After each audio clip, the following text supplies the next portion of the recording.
একটি সমাজের রুগ্নতা, নগ্নতা, বিকলাঙ্গতা তখনই স্পষ্ট হয় যখন দেখা যায় দায় মুক্তির তাড়নায় একটার পর একটা বৃদ্ধাশ্রম সৃষ্টি হয়।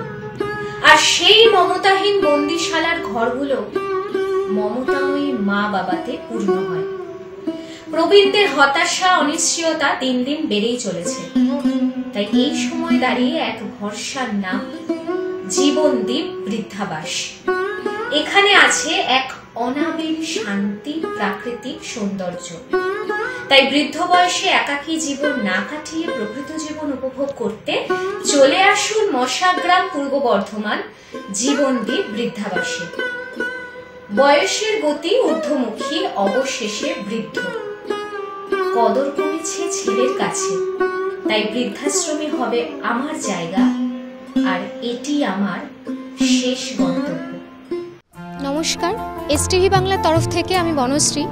এই মুহূর্তে আমরা চলে এসেছি মশাগ্রাম জীবনদ্বীপ বৃদ্ধাবাসে, যেটা অবস্থান করছে পূর্ব বর্ধমান। দেখতে থাকুন, এখানে যারা যারা আছেন তাদের সমস্ত কিছু আমরা শুনবো এবং নানান ধরনের তথ্য আপনাদের সামনে তুলে ধরব।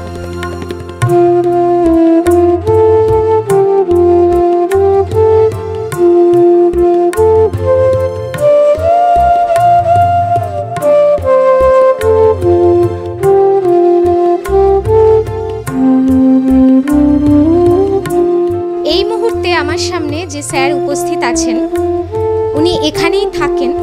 সমস্ত বৃত্তান্ত ওনার মুখ থেকে একটু শুনে নেব। নমস্কার স্যার। হ্যাঁ, আপনার নাম? সুবোধ চট্টোপাধ্যায়। আপনি কোথা থেকে এখানে এসেছেন? আমি এসেছি পূর্ব গোপালপুর থেকে, বছর 2 বছর। বাড়িতে থাকতে কি একাকী বোধ হয়, তার জন্য কি এখানে আসা? একাকী বোধ বলতে তারপর বাড়িতে নেই, হেল্পলেস, এখন হেল্প পাওয়া যাচ্ছে না। এখানকার পরিবেশ বা এখানকার স্যার ম্যাডামদের আতিথেয়তা বা যা ব্যবহার আপনার কেমন লাগে? অত্যন্ত ভালো হচ্ছে, বলে বোঝানো যাবে না, এত সুন্দর। আচ্ছা, আপনার শারীরিক কোনো সমস্যা কি আছে? পায়ের সমস্যা, হাঁটতে পারছেন মতো, ওইটা একটা সমস্যা, সব আর একটা সমস্যা। আমরা এই মুহূর্তে প্রবেশ করেছি এই বৃদ্ধাশ্রমেরই ডরমেটরিতে।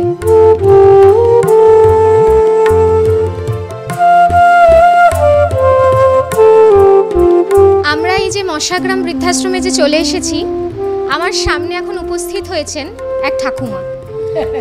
ওনার সাথে একটুখানি পরিচয় করে নেব। ঠাকুমা, আপনার নাম কি? রমা দাস। কোথা থেকে এসেছেন? আমি কলকাতা থেকে এসেছি, বড়নগর। তো এখানে যে এসেছেন, এখানকার পরিবেশ, স্যার ম্যাডামের যে ব্যবহার আপনার কেমন লাগছে? আমার এই পরিবেশটা তো দারুণ লাগছে, কেননা আমি যখন এসেছিলাম ভীষণ অসুস্থ ছিলাম। মানে বাড়ির লোক ভেবেছিল আর বাঁচবে না, 4-5 মাস বাঁচবে, তারপরে মরে যাবে, ফেলে দেবো, যেমন ভয় আর কি আমাদের ইয়েতে। তো এখানে জল হাওয়া খুব ভালো। আর ম্যাডামের কথা তো বলাই যায় না, এত ভালো মেয়ে, এইটুকুর মেয়ে যে এত বড় একটা আশ্রম চালাচ্ছে, এটা তো আশ্চর্যের কথা না।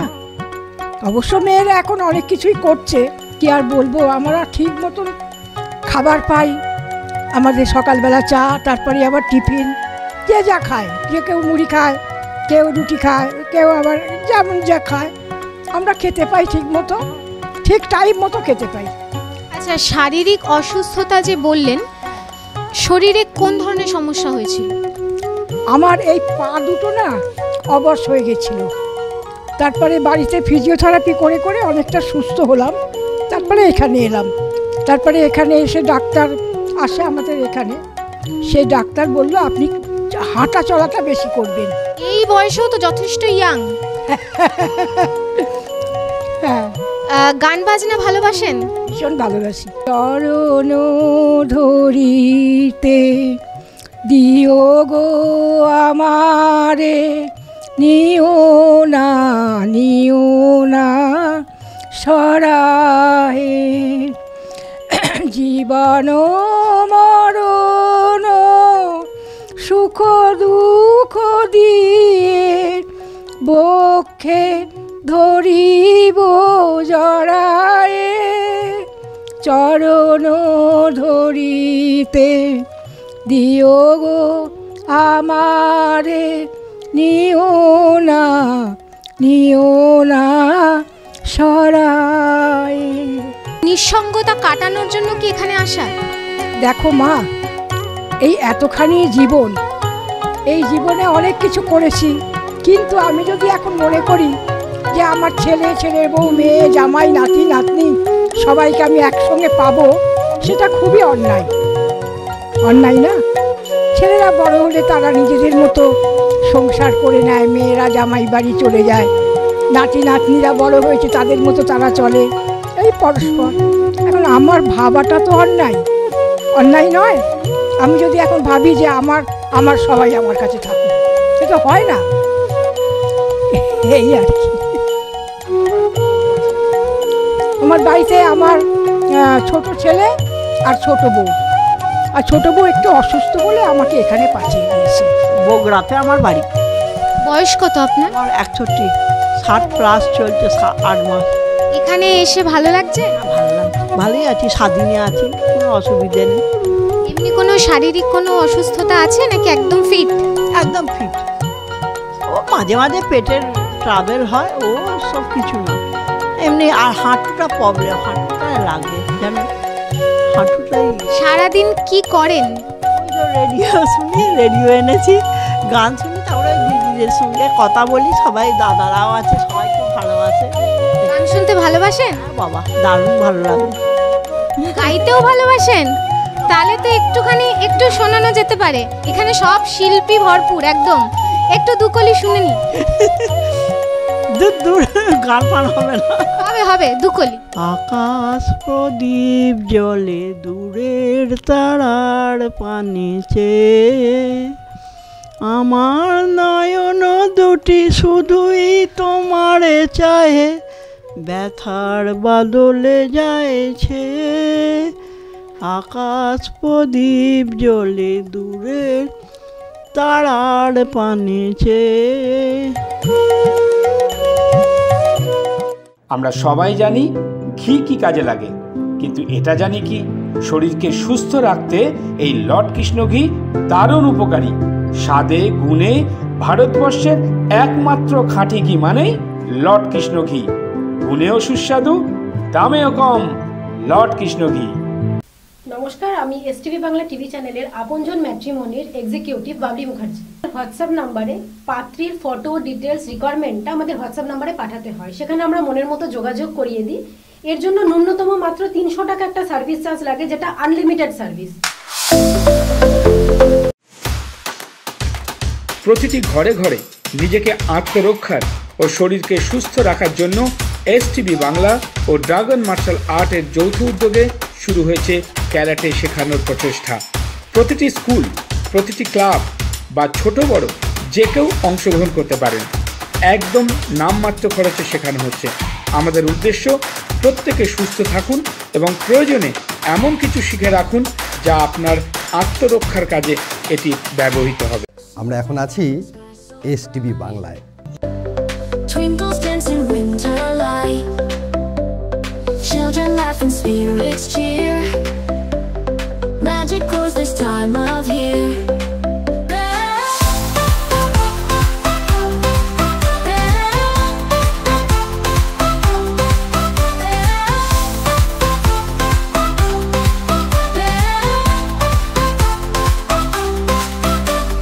Jolly jingles fill the air, whispers of joy everywhere.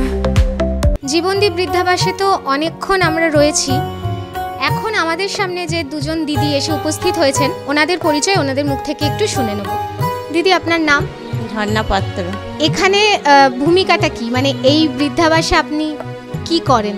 আমি কাজ করি, মানে ঘর দুয়ার ঝাড়ু দিই, মুছি, এটাই আমার কাজ। কতদিন ধরে আছেন এখানে? 2 মাস হচ্ছে, 3 মাসে পড়েছি। সবাইকে নিয়ে আনন্দে হেসে খেলে যতক্ষণ থাকি ভালো থাকি। আমরা এখানেই থাকবো আশা করি, এখান থেকে আর কোথাও যাব না। পাশাপাশি আর এক দিদিও আছেন, একটু শুনে নেব। দিদি, আপনার নাম? টুম্পা ক্ষেত্রপাল। কোথা থেকে আসছেন?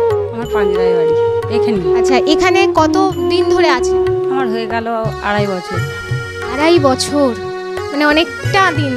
এখানে কাজটা কি মূলত আপনি কি করেন? আমি সব কাজই করি, আমি সমস্ত কাজ করি। আমার কোনো কাজটাই না করার নেই। আমার তো সব থেকে বেশ লাগে, খুব ভালো লাগে। আমি এটাই চাই যেন যত বছর বাঁচবো যেন এদের সঙ্গে থেকেই দিনটা কেটে যায়, এই মানুষগুলোর সঙ্গে থেকেই দিনটা কেটে যায়। এবং আমি সকাল 6টার সময় আসি, 8টার সময় বাড়ি যাই, কিন্তু এখানটা সব থেকে আমার ভালো লাগে। তো অসংখ্য মা পেয়েছেন। হ্যাঁ, মা, বাবা, দাদু, মাসি সবাইকে পেয়ে এখানে খুব খুশি।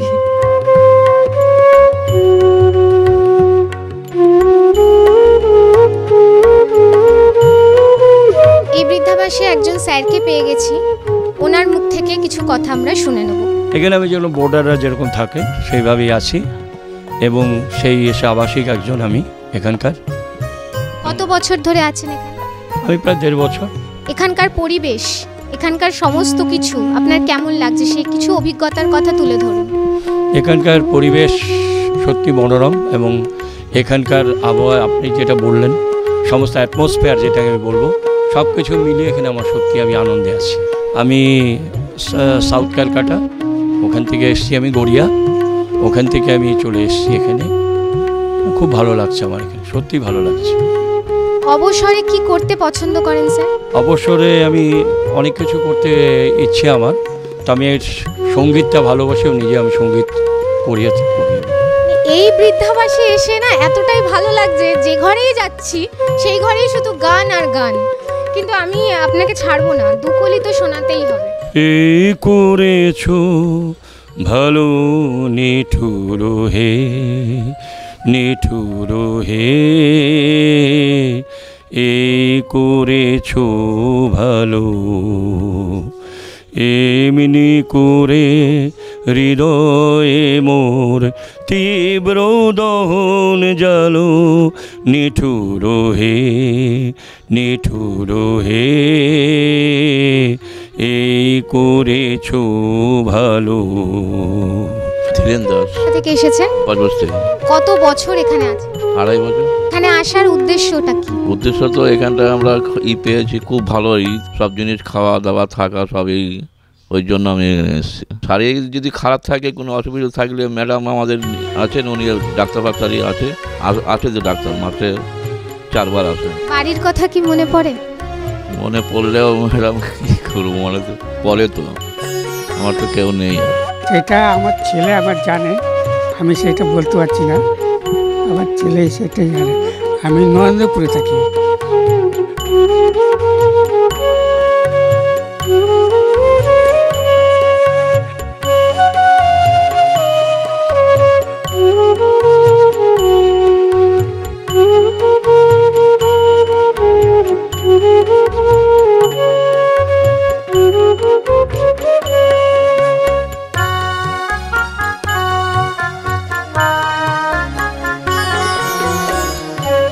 দিদি চরম ব্যস্ত, তবুও তার মধ্যে আমরা চলে এসেছি দিদির সাথে একটু কথা বলে নিই। দিদি এখন কি করা হচ্ছে? এই রান্না হয়ে গেছে, বাসন মাজা হচ্ছে। আমাদের এখানে একটা না নোংরা হতে হতে আমরা মেজে নিই, সবসময় পরিষ্কার পরিচ্ছন্ন থাকতেই ভালোবাসি আর করতে ভালোবাসি, আর কি নোংরা রাখতে পছন্দ না। আমি একটা যদি পড়ে থাকে আমরা একটাই ধুয়ে নেব।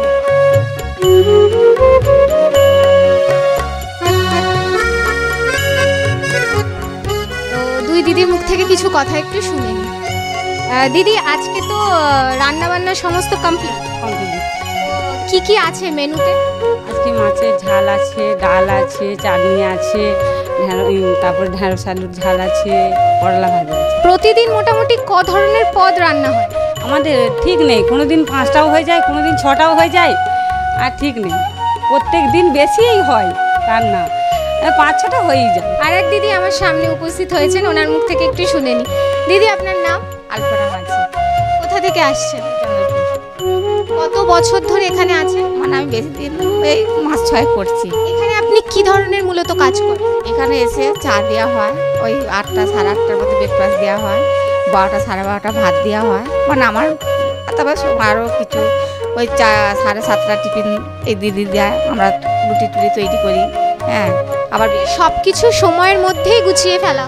হ্যাঁ হ্যাঁ। আপনারা মূলত এই বৃদ্ধাবাসে যেটা খুব মূলত যেটা দেখতে পাওয়া যাচ্ছে সেটা হচ্ছে ভীষণ পরিষ্কার এবং পরিচ্ছন্ন, এবং এখানকার পরিবেশ তো অসাধারণ, যেখানে গাছ এবং বিভিন্ন ধরনের ফুলের সম্ভার। প্রাকৃতিক যে বিষয়টা তুলে ধরা হচ্ছে সেই বিষয়ে যদি মানুষজনরা থাকেন তবে বুঝতেই পারছেন সেখানে কতটা শান্তি বিরাজ করে। তো এই মুহূর্তে আমরা দেখতে পাচ্ছি এখানে বিভিন্ন ধরনের মেনু সাজানো আছে। আজকে দুপুরের মেনুতে এই জিনিসগুলো রয়েছে। প্রথমে আমরা দেখতে পাচ্ছি ভাত, তারপরে দেখতে পাচ্ছি আমরা ওখানে মাছের ঝোল রাখা রয়েছে। দিদি এটা কিসের তরকারি আছে? ঢেঁড়স আলুর ঝাল। এখানে আমরা দেখতে পাচ্ছি ডাল, আর এখানে টমেটোর চাটনি, মানে একটা ভরপুর জমাটি খাবার। মানে এরকম প্রতিদিন নাকি এই দিদিরা অক্লান্ত পরিশ্রম করে এখানকার যারা ঠাকুমা বা দাদুরা আছেন তাদেরকেই সেবা করে যাচ্ছেন। মানে এখানে তো অনেকেই মাছ খান না, তো সেক্ষেত্রে তাদের জন্য কি অন্যরকম ব্যবস্থা থাকে? ডিম দেওয়া হয়, ডিম দেওয়া হয়। মনে হয় যে কোনো একদিন বোধহয় মাংসটা থাকে না, সপ্তাহে দুবারও হয়, তিনবারও হয়ে যায়। সপ্তাহে 2-3 বার হয়ে যায়। ডিমও তাই, মাছও তাই। হ্যাঁ, সবজি খুব অল্পই হয়, সপ্তাহে একবার করে সবজি হয়। আমার সামনে যে স্যার উপস্থিত আছেন এই বৃদ্ধাবাসে উনি থাকছেন, ওনার মুখ থেকে কিছু কথা আমরা শুনে নেব। স্যার আপনার নাম? আমার নাম হচ্ছে অনিল কুমার রায়। কোথা থেকে আসছেন স্যার? আমার Kolkata. Originally we are there 70 years. Now I am 80 years old. তো দেখে তো বা কথাবার্তা শুনে তো বোঝা যাচ্ছে না ভীষণ ইয়াং। এর জন্য মেনটেন করতে হয় শরীর। মন সুস্থ রাখার একমাত্র সবচেয়ে প্রথম উপায় হচ্ছে মনটা খুশি রাখা। সেটা আমি চেষ্টা করি। আর ছোটোবেলায় একটু খুব ভালো ছেলে ছিলাম না, খেলাধুলো বেশি করতাম বলে কঞ্চি, বাঁশের কঞ্চি চেনেন, ওই নিয়ে আমার দাদা পিটিয়ে পেটিয়ে মাঠের থেকে এবং পড়তে তুলে নিয়ে আসতো। তার রেজাল্টটা এখন দিতে পাচ্ছি। স্যার এখানে মূলত আসার কারণটা? ছেলেরা বাধ্য হয় বাইরে চাকরি বাকরি করতে, তাদের থাকার একটা স্থান দরকার, শুশ্রূষা দরকার, একটু সেবা দরকার। পয়সা করিও আছে কিন্তু দেখার লোকজন নেই। সেই ছেলে বা মেয়ে তারা যদি তার বাবা মাকে নিয়ে তাদের অরিজিনাল জন্মস্থানে থাকে তাহলে তাদের পক্ষে থাকা সম্ভব হয় না। বোথ সাইড ঠিক রাখার জন্যে বাবা মাকে এখানে রেখে যায়, তারা এসে যায়। আমি ক্যালকাটা টেলিফোন সার্ভিসে গভর্নমেন্ট অফ ইন্ডিয়া সার্ভিস করতাম। আমি রিটায়ার করেছি 20 বছর, প্রায় 19 বছর। আমি যেন একটু মনোমালিন্য হয়েছে। আমার বাড়িতে যথেষ্ট ভালো বাড়ি ঘর সব আছে কলকাতায়। আমার একমাত্র ছেলে খুব হাই রেঞ্জে আছে, চাকরি করে, বৌমাও তাই।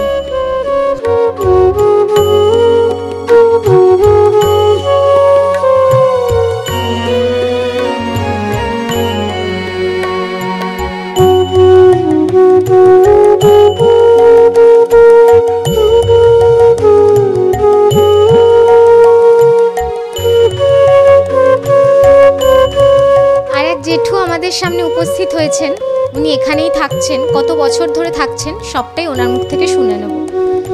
আপনার নাম কি? আমার নাম হরিশঙ্কর চ্যাটার্জি। কোথা থেকে আসছেন? আমার বাড়ি কালনা। এটা আমি আমার এক বন্ধুর কাছ থেকে খবর পেয়েছিলাম, তারপরে এর সঙ্গে যোগাযোগ করে এখানে এসেছিলাম। এসে দেখে পছন্দ হলো জায়গাটা, সেই জন্য এখানে এসেছিলাম। 78 আমি কলিয়াড়িতে চাকরি করতাম। এখানে এসে থেকে কেমন উপভোগ করছেন জীবনটা? ভালোই, খুব ভালো।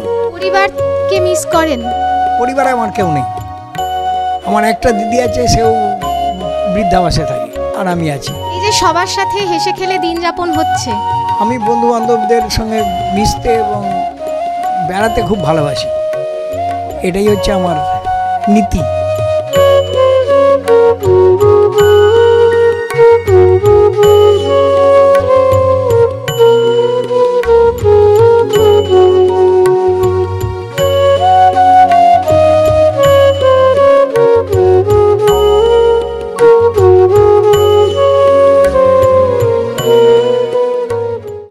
আচার্য কম্পিউটার সেন্টার বিশ্বাসের প্রতীক। এখানে নামমাত্র খরচে সহজ পদ্ধতিতে ঘরোয়া পরিবেশে স্কুল কোর্স সব বোর্ডের 11-12 computer science, DTP, advance tally, GST, programming language, spoken English শেখানো হয়। কর্মসংস্থানের সুযোগ আছে। Government registration number L74685। যোগাযোগ 9007947384। মৃণাল স্যার। আপনজন ম্যাট্রিমনি একটি বিশ্বস্ত প্রতিষ্ঠান। এখানে মাত্র 300 টাকার বিনিময়ে পাত্রপাত্রী যোগাযোগ করিয়ে দেওয়া হয়। যতদিন না যোগাযোগ হচ্ছে ততদিন ফ্রি সার্ভিস। যোগাযোগ করুন 03325663329 অথবা 03325663327।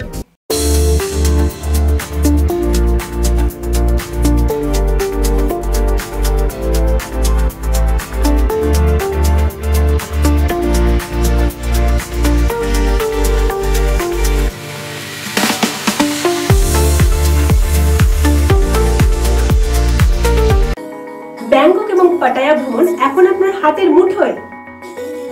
আপনি কি ব্যাংকক এবং পাটায়া ঘুরতে চান? পরিবারকে নিয়ে দেখার মতন জায়গা হলো ব্যাংকক এবং পাটায়া। এই নিয়ে 7 বার ঘুরিয়ে নিয়ে আসা হয়েছে ব্যাংকক এবং পাটায়া বাইটাক এক্সচেঞ্জের পক্ষ থেকে। এই সুযোগটি একমাত্র করে দিচ্ছে বাইটাক এক্সচেঞ্জ। একদিকে ফ্রিতে ঘোরার সুযোগ পাচ্ছে এবং অন্যদিকে প্রতি মাসে রেভিনিউ, সাথে থাকছে আকর্ষণীয় বোনাস। যাদের পাসপোর্ট নেই তাদের কিন্তু পাসপোর্টেরও প্রসেস করিয়ে দেওয়া হচ্ছে বাইটাক এক্সচেঞ্জ থেকে। স্যার আপনার নাম? আমার নাম ভাস্কর প্রামাণিক। আমি প্রথমেই STV বাংলা চ্যানেলকে ধন্যবাদ জানাই। আমাদের আশ্রমে এসেছেন, আমাদেরকে কভার করছেন। কত বছর ধরে স্যার এখানে আছেন? না, কত বছর না, আমি হয়তো বললে হয়তো 3 মাস কি 4 মাস হবে। মানে এখানকার পরিবেশ সবকিছু মিলিয়ে মিশিয়ে ভালো লাগছে? দারুণ। আমি দর্শক বন্ধুরা, আমি একটা জিনিস একটু দেখতে পাচ্ছি যে ওখানে বক্স রয়েছে এবং মাইক রয়েছে, তার সাথে পারকাশন রয়েছে। স্যার এই নিয়ে একটু কিছু বলুন, মানে এইগুলো কেন ঘরে? না, আমি একটু মানে গান বাজনা ভালোবাসি আর কি, সেটা বোঝাই গেছে। এবং এখানে এসে দেখলাম যে আমার মতন অনেক মানুষই রয়েছেন যারা গান বাজনা প্রিয় করেন, যথেষ্ট দক্ষতাও তাদের রয়েছে। তা এগুলো আমি আমার কলকাতা থেকে এগুলো সবই নিয়ে এসেছি। যে সন্ধ্যাবেলায় এখানে মোটামুটি একটা আসর বসে, তা ইউটিউবে আপনাদেরই মতন কোনো ইউটিউবে ছেড়েছে। তা আমি ফোন করলাম নাম্বার দেখে, যে ফোন করলাম যে ঘর খালি আছে, বললাম হ্যাঁ। ঠিক আছে, বাস স্ট্যান্ডে বসে আমি ফোন করেছি, চলে এসেছি। সেই যন্ত্রটারই একটুখানি তার নাড়াচাড়া হচ্ছে, স্কেল নিয়ে একটু।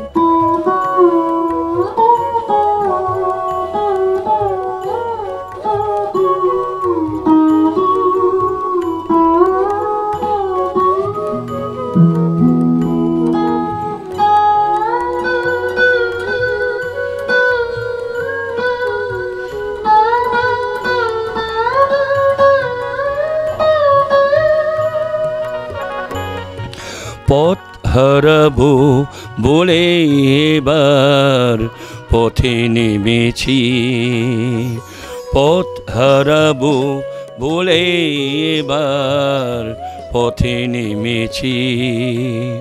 সোজা পথের ধাঁধায় আমি অনেক ধেঁধেছি, পথ হারাবো বলে এবার পথে নেমেছি।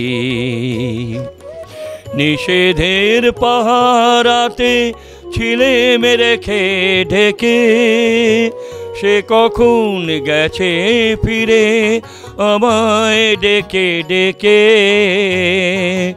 নয়ন মেলে পাবার আশায় অনেক কেঁদেছি, এই নয়নে পাবো বলে নয়ন মুদেছি।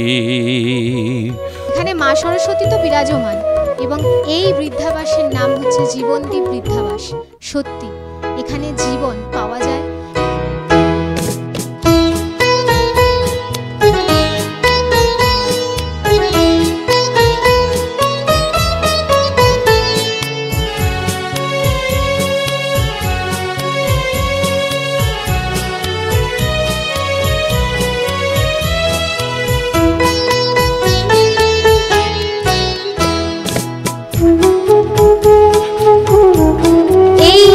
জীবনদীপ বৃদ্ধাবাসে একটা ট্যাগলাইন আছে, সেটা হচ্ছে নিঃসঙ্গতা আর নয়।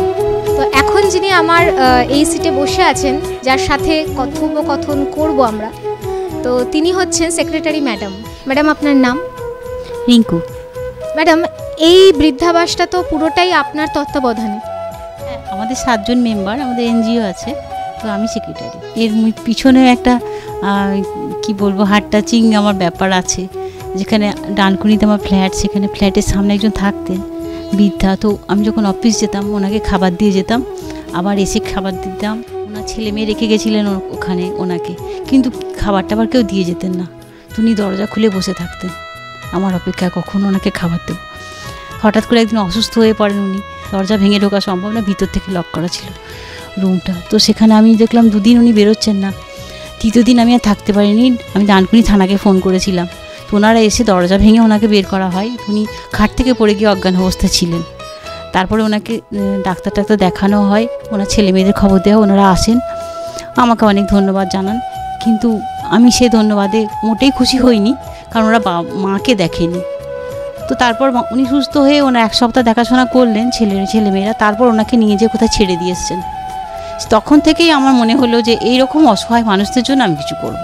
তো দিদি, এই কাজটা যখন আপনি শুরু করেছিলেন, এখানে কতজন মেম্বার ছিল তখন?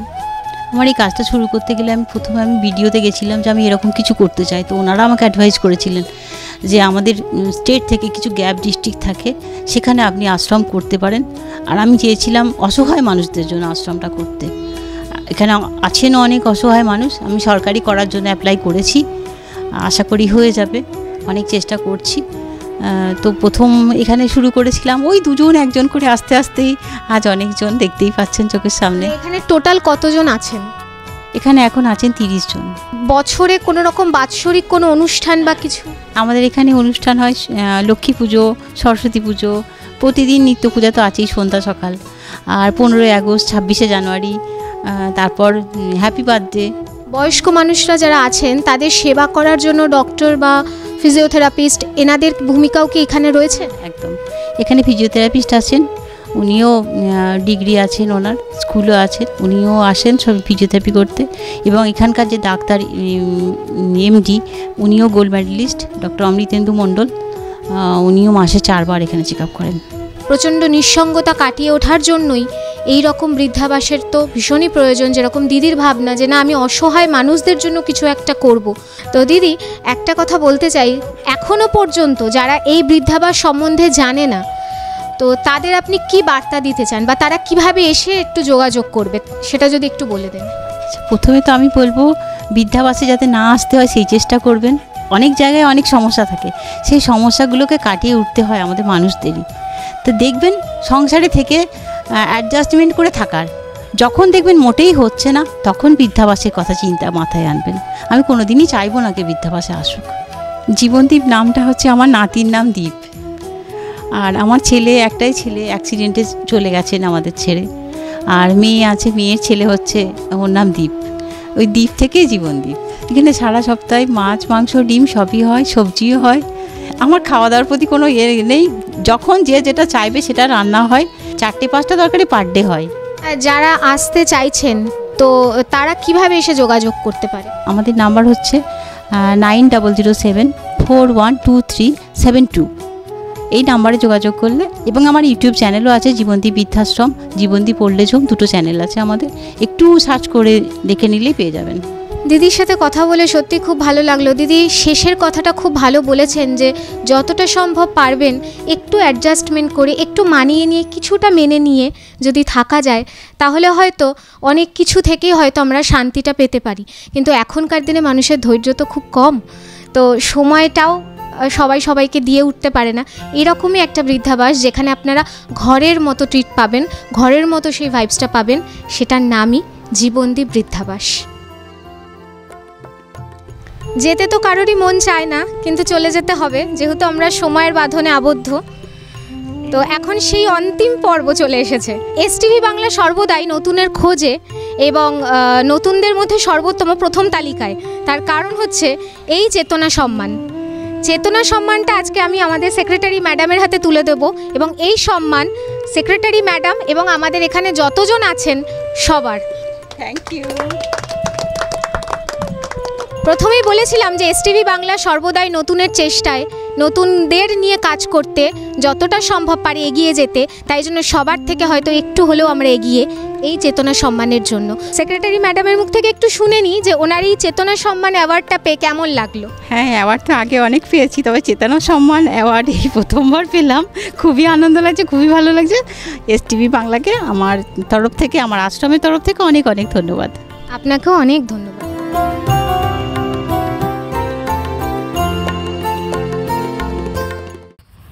নিবেদন করছে এসটিভি বাংলা, সঠিক কথা সহজে বলা।